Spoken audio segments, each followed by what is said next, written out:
নমস্কার।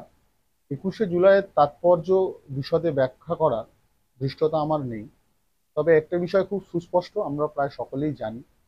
1993 সালের 21শে জুলাই ভারতবর্ষের রাজনৈতিক ইতিহাসে এই দিনটি স্বর্ণাক্ষরে লেখা থাকবে। এর কারণ 13 জন তরতাজা মানুষের জীবন তারা আত্মবলিদান দিয়েছিল এবং তারা তাদের আত্মবলিদানের মাধ্যমে ভারতবর্ষের সংবিধানকে প্রতিষ্ঠিত করার লক্ষ্য নিয়ে এবং তৎকালীন কংগ্রেসের যুব সভাপতি, আমাদের সকলের প্রিয়, আমাদের সকলের আদর্শ, আমাদের মাননীয় মুখ্যমন্ত্রী মমতা ব্যানার্জির আহ্বানে কলকাতার রাজপথে তারা এসেছিলেন। আমাদের সভানেত্রী, আমাদের নেত্রীর একটি শুধুমাত্র তখন দাবি ছিল যে তিনি উপলব্ধি করেছিলেন যে ভারতবর্ষ স্বাধীন সার্বভৌম রাষ্ট্রগুলির মধ্যে সর্ববৃহৎ একটি সাংবিধানিক দেশ। লিখিত সংবিধান ভারতবর্ষের রয়েছে এবং এই সংবিধানের মূল যে ভিত্তি তা হলো মানুষের গণতান্ত্রিক অধিকার, মানুষ স্বাধীনভাবে তার ভোটাধিকার বা তার মত প্রয়োগের মধ্যে দিয়ে করতে পারে। কিন্তু আমাদের মাননীয় মুখ্যমন্ত্রী, তৎকালীন কংগ্রেসের যিনি সভাপতি, যুব সভাপতি ছিলেন, তিনি উপলব্ধি করেছিলেন যে মানুষ তার গণতান্ত্রিক অধিকারকে সঠিকভাবে প্রয়োগ করতে পারছে না। মানুষ তার যে সমস্ত মতাধিকার, তখন মানুষ দেখছে যে তারা ভোট দিতে যাচ্ছে, সেই ভোট বাংলা তথা সমগ্র ভারতবর্ষের বুকেই এটা তখন তৎকালীন ছিল যে মানুষ সঠিকভাবে তাদের ভোটাধিকার প্রয়োগ করতে পারতো না, সেই ভোট লুণ্ঠন হতো।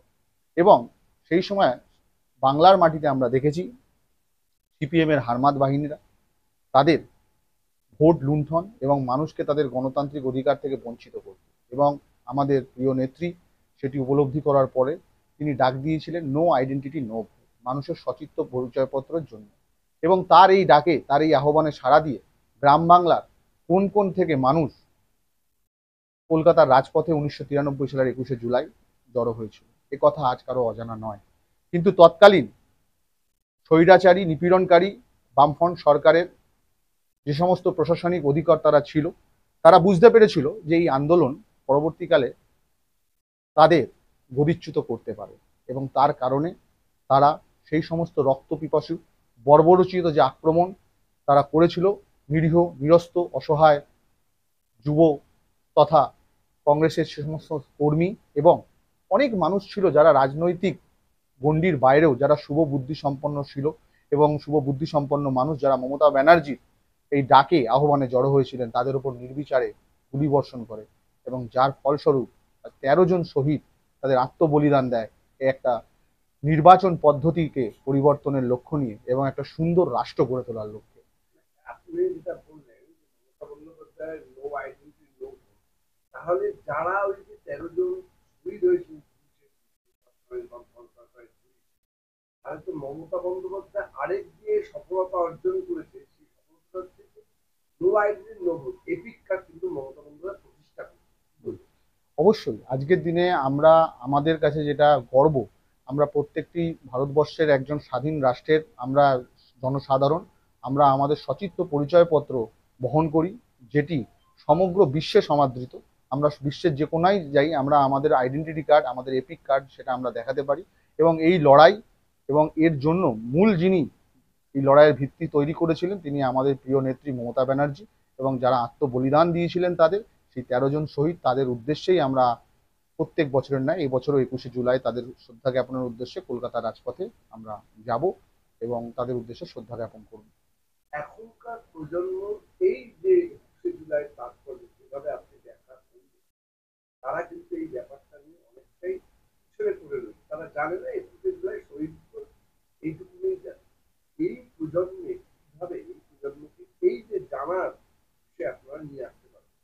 দেখুন, 21শে জুলাই আজকের দিনে আমাদের কিছুদিন আগে একটুখানি যদি আমরা পুরনো কথা বলি, আমরা দেখেছি কিছুদিন আগে লোকসভা নির্বাচন হয়েছে এবং এই লোকসভা নির্বাচনে বাংলা থেকে আমরা তৃণমূল কংগ্রেসের 29 জন প্রতিনিধিকে বাংলার মানুষ নির্বাচন করেছেন এবং দিল্লিতে পাঠিয়েছেন।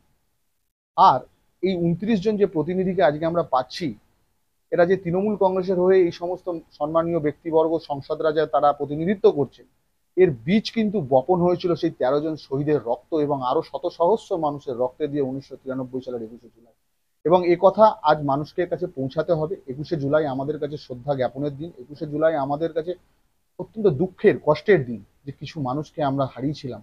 কিন্তু এই 21শে জুলাইয়ের মধ্যে দিয়েই তারা কিন্তু তৃণমূল কংগ্রেসের যে ভিত্তি, সেই ভিত্তি স্থাপন কিন্তু 21শে জুলাইয়ের মধ্যে দিয়ে। আরেকটা বিষয় যেটা মমতা বন্দ্যোপাধ্যায় বলে থাকেন যে 21শে জুলাই যে 13 জন প্রাণ দিয়েছে তারাই নয়, তার পরবর্তীতে দল ক্ষমতায় আসার পর থেকে বহু তৃণমূল কর্মী সমর্থক যারা দলের জন্য প্রাণ দিয়েছে সমস্ত শহীদদের উদ্দেশ্যে এই 21শে জুলাই, নট অনলি 1993 সালে যে 21শে জুলাই যেটা হয়েছে তা নয়, তার পরবর্তীতে যারাও দিয়েছে প্রাণ তাদেরকে নিয়ে। অবশ্যই আমাদের মাননীয় মুখ্যমন্ত্রী, যাকে আমরা এক কথায় বলি মানবিক মুখ্যমন্ত্রী, আমরা জানি যে নুরুলের মা, এই কথা সিপিএম বামফ্রন্টের আমলে আমরা দেখেছি।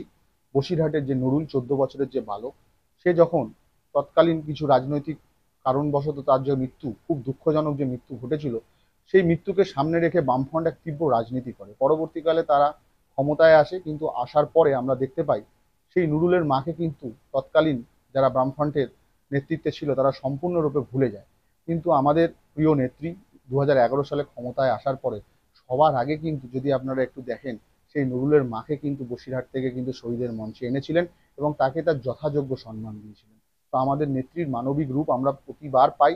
জাতি, ধর্ম, বর্ণ, রাজনৈতিক গণ্ডির বাইরে বেরিয়ে তিনি প্রতি মুহূর্ত জনসাধারণের, বাংলার মানুষের জন্য তিনি চিন্তা করেন এবং প্রত্যেকটা শহীদ যারা রাষ্ট্রের জন্য, রাজ্যের জন্য, নিজের দেশের জন্য জীবন উৎসর্গ করেছেন তাদেরকে তিনি বরাবরই প্রাধান্য দিয়েছেন এবং আগামী দিনেও দিয়ে আসবেন।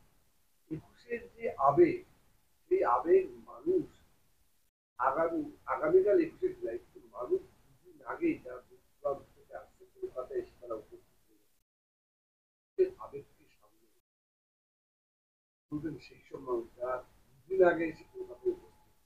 দেখুন, একটা বিষয় খুব পরিষ্কার, 21শে জুলাই মানুষের কাছে না, বাংলার প্রত্যেকটা কোনায় কোনায় 21শে জুলাই একটা আবেগ, ভালোবাসা। 21শে জুলাই শ্রদ্ধা।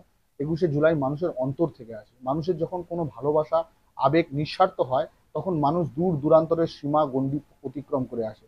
এখানে মানুষের কোনো ব্যক্তিগত কোনো স্বার্থ থাকে না। মানুষ সেই সমস্ত শহীদদের প্রতি শ্রদ্ধা জ্ঞাপনের উদ্দেশ্যে নিয়ে আসে যারা আজকের প্রজন্মকে সুরক্ষিত রেখেছে, যারা আজকের সুরক্ষিত বাংলা গড়ে তুলেছে। গড়ে তোলার লক্ষ্য নিয়ে যে সমস্ত মানুষরা জীবন দিয়েছিলেন তাদের স্মৃতির উদ্দেশ্যে এবং তাদেরকে শ্রদ্ধা জানানোর উদ্দেশ্যেই কিন্তু তারা দূর দূরান্ত আসে এবং আগামী দিনে আরো বেশি পরিমাণে লোক আসছে। আমরা দেখছি প্রত্যেক বছর মানুষের স্বতঃস্ফূর্ততা যেন উত্তরোত্তর বৃদ্ধি পাচ্ছে। একদম শেষ প্রশ্ন, জুলাইয়ের সফলতা আজও কি মমতা বন্দ্যোপাধ্যায় ধরে রাখছে? এই কারণে বিধানসভা পেয়েছি, লোকসভাতেও ব্যাপক সাফল্য পেয়েছি, বলবেন এই সফলতা কেন্দ্র করে 21শে জুলাই। দেখুন, আমাদের মাননীয় মুখ্যমন্ত্রী বরাবরই বলে যে গণতন্ত্রের যে শেষ কথা সেটা হচ্ছে মানুষ। মানুষ আজকের দিনে সর্বোপরি মানুষের যে রায়, সেটা আমাদের নেত্রী বলেছেন যে তাদের রায়কে স্বাগত জানাতে হবে এবং মানুষ জানে মানুষ উগ্র সাম্প্রদায়িকতার বিরুদ্ধে, মানুষ স্বৈরাচারিতার বিরুদ্ধে, মানুষ সাধারণ খেটে খাওয়া মেহনতি মানুষের জন্য মমতা ব্যানার্জি, তৃণমূল কংগ্রেসের সরকার। আমরা জানি আজ মমতা ব্যানার্জি যেটা ভাবে আগামী সময় সেটা সমগ্র ভারতবর্ষের রাজনৈতিক ব্যক্তিত্বরা ভাবে। সুতরাং বাংলা সবসময় এগিয়ে এবং মমতা ব্যানার্জির উপর নির্ভর করে এবং আগামী প্রজন্মের যিনি লড়াকু আমাদের সেনাপতি অভিষেক ব্যানার্জিকে সামনে রেখে যে নির্বাচন, সেই নির্বাচনে মানুষ আস্থা রেখেছেন। আমাদের এই ভোটের ফল তারই প্রকাশ এবং আগামী দিনে আরো সুন্দরভাবে মানুষ এর জন্য আমাদের পশ্চিমবঙ্গ সরকারের তরফ থেকে মাননীয় মুখ্যমন্ত্রী এবং অভিষেক ব্যানার্জির নেতৃত্বে সরকার পরিচালিত হবে এই আশা রাখি। ধন্যবাদ।